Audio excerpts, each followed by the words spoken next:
Hadirin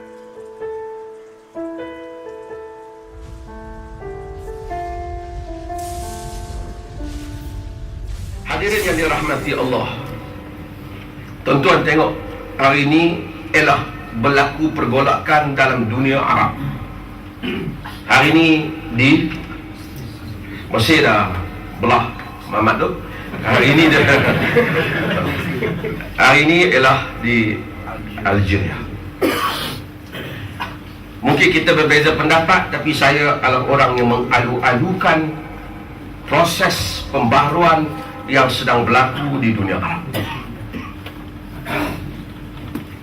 Apakah punca hal ini berlaku? Tak apa, saya akan menjawab saudara-saudara yang anti demonstrasi.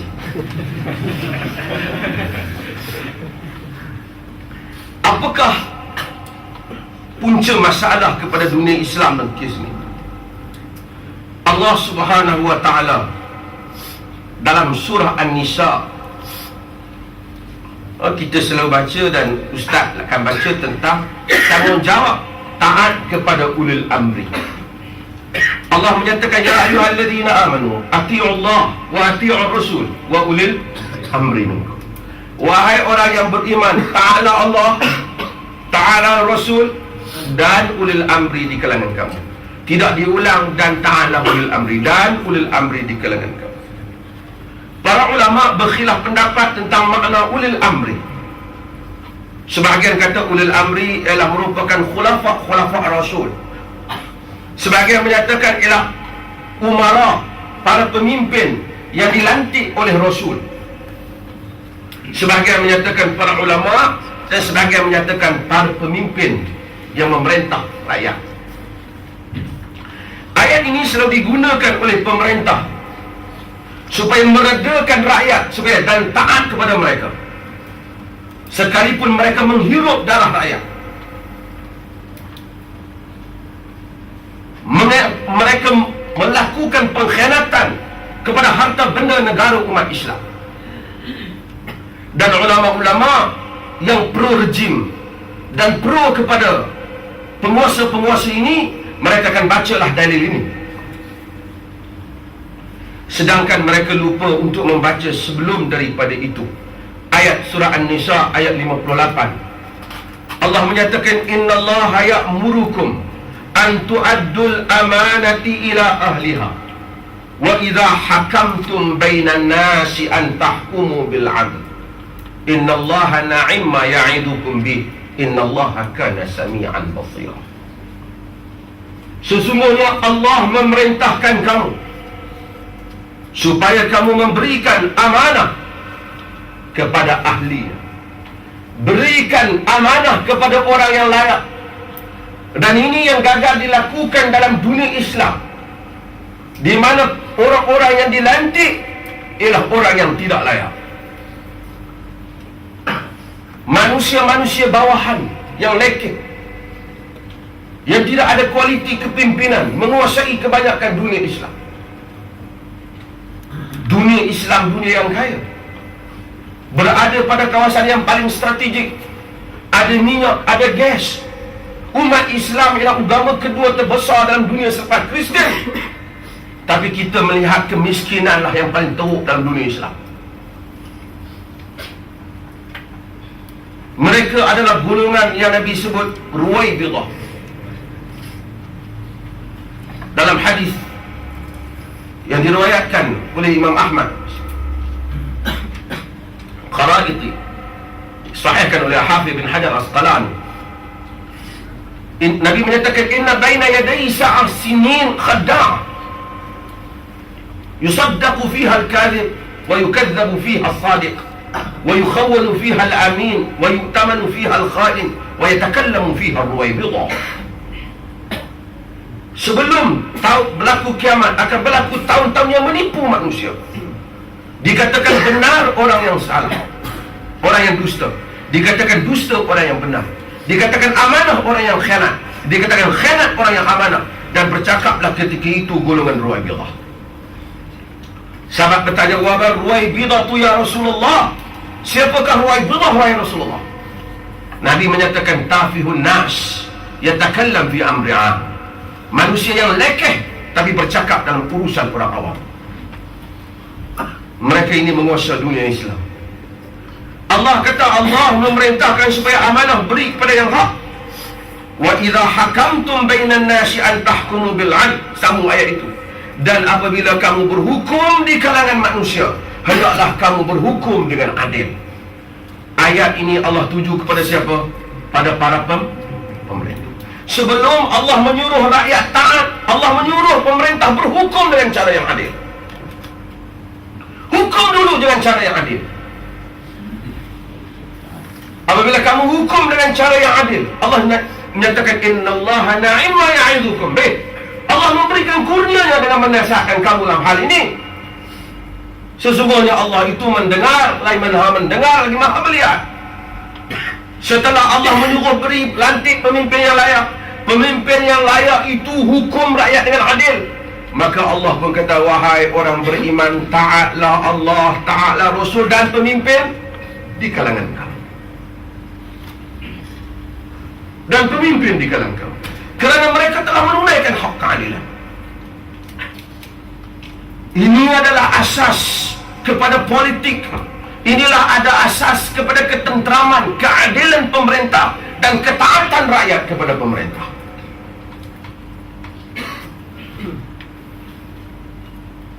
Tetapi apabila keadaan di dunia Arab berlaku sebaliknya, Tunisia sejak Bourguiba memerintah,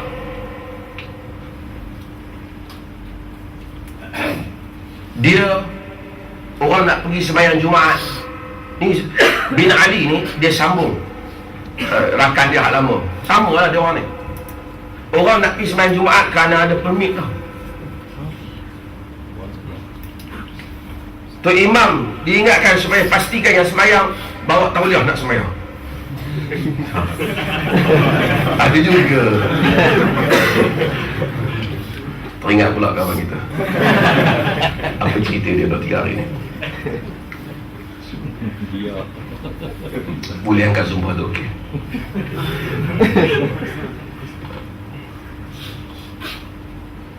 Dia tak membenarkan wanita pakai tudung.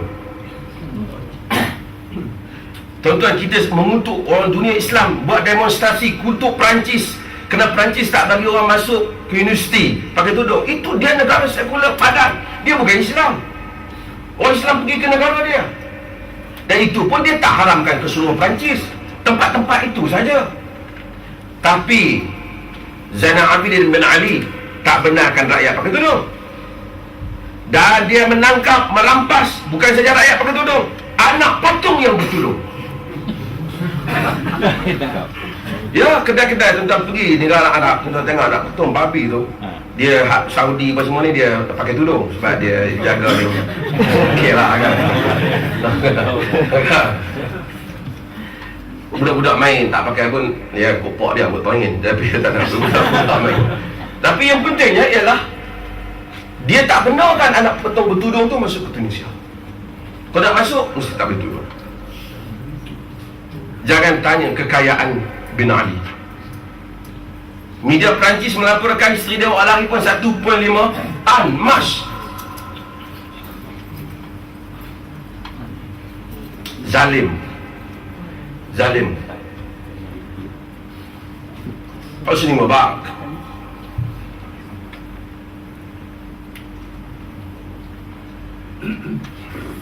boleh dengar elok orang ceramah.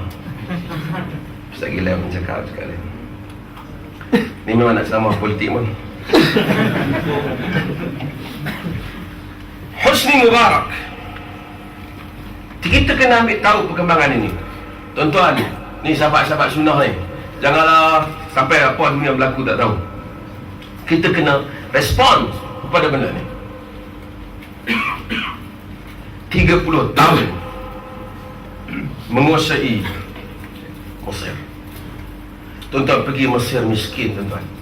42% daripada rakyatnya 81 juta berada di bawah paras kemiskinan. Tidur di kubur berjuta.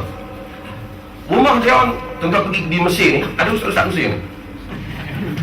Kalau dia balik Malaysia dan dia cakap satu hari nanti kita kena demonstrasi, kita marah dia orang. Pasal orang demonstrasi, pun lari balik.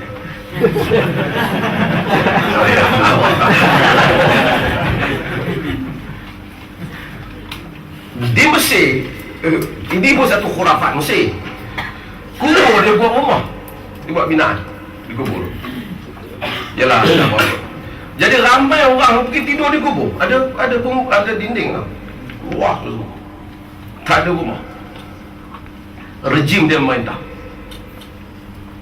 Tapi tuan-tuan tahu, Mesir ada terusan Suez Canal.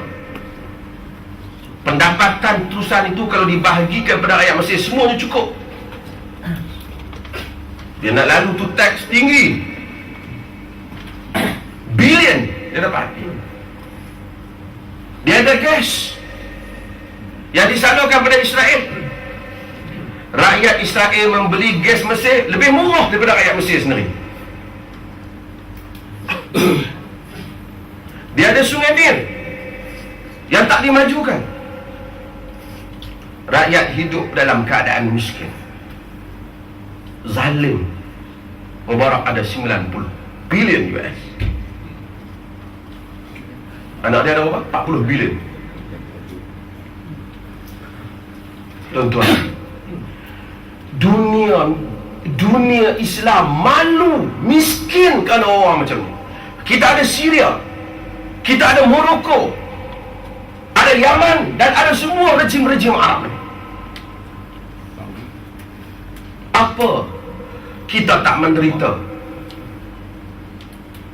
Lalu orang akan bertanya kita, bagaimana tentang rakyat yang keluar ke jalan? Mereka bukan keluar melakukan pemberontakan, mereka keluar membantah kemungkaran. Kalaupun kita mau kata, orang kata nak menasihati pemerintah secara berdiam, secara senyap. Dalam riwayat Ibnu Abi Asim, memang Nabi kata, man arada an yansaha sultanin fala yubdihi ala niyatan falyakhlu bihi wal ya'khudh bi yadihi.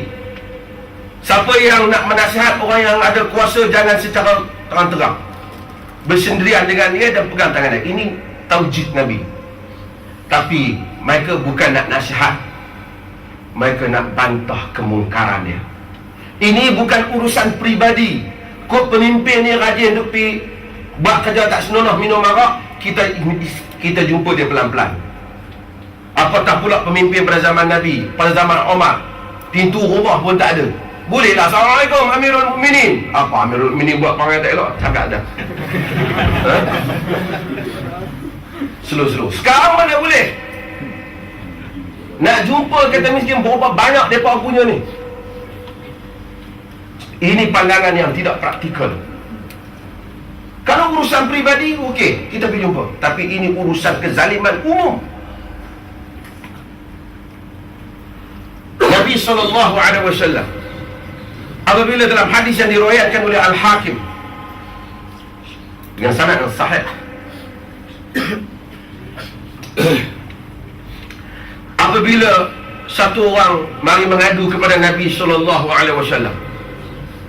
mengenai jiran dia yang selalu menyakitkan dia,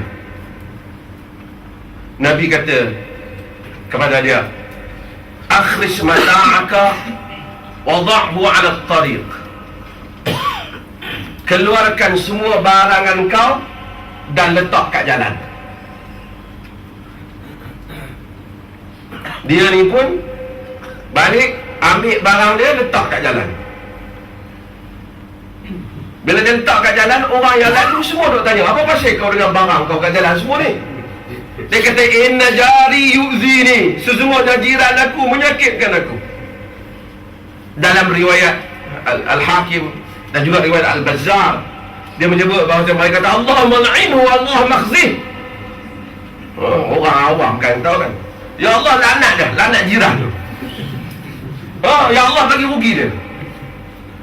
Sehinggalah benda ni sampai kepada jiran dia, hak menyakitkan dia. Jiran dia kata, irji' ila baiti, la udhik, balik ke rumahmu, aku tak akan menyakitkan kau lagi. Nabi ajar, kalau orang hak tak boleh cakap cara elok, kita kempen tepi jalan. Itu untuk jiran. Tak faham bahasa Masa pemimpin rejim-rejim Arab, rakyat tak mahu. Tuan-tuan, setiap kali pilihan raya, Mubarak dan semua rejim-rejim ini menang 99.9. Padahal rakyat tak suka. Ini lebih pada pengundian tu, pengundi polo. Satu dia rosak. Satu ni rasa. Apa satu dia sendiri ya.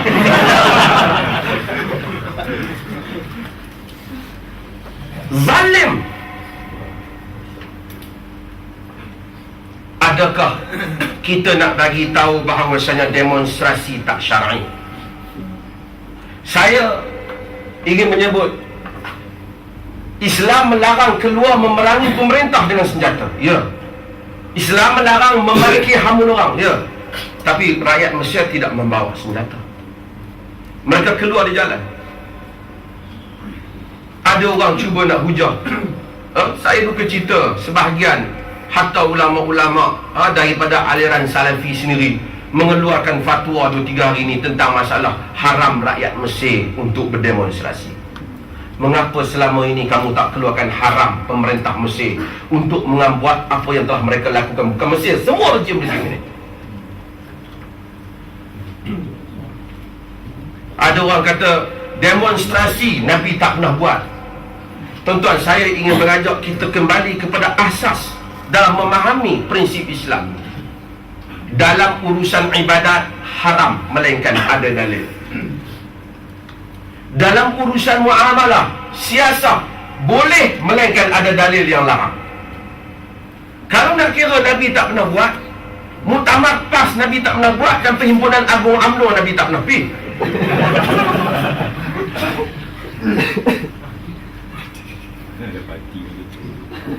Hati pun tak ada.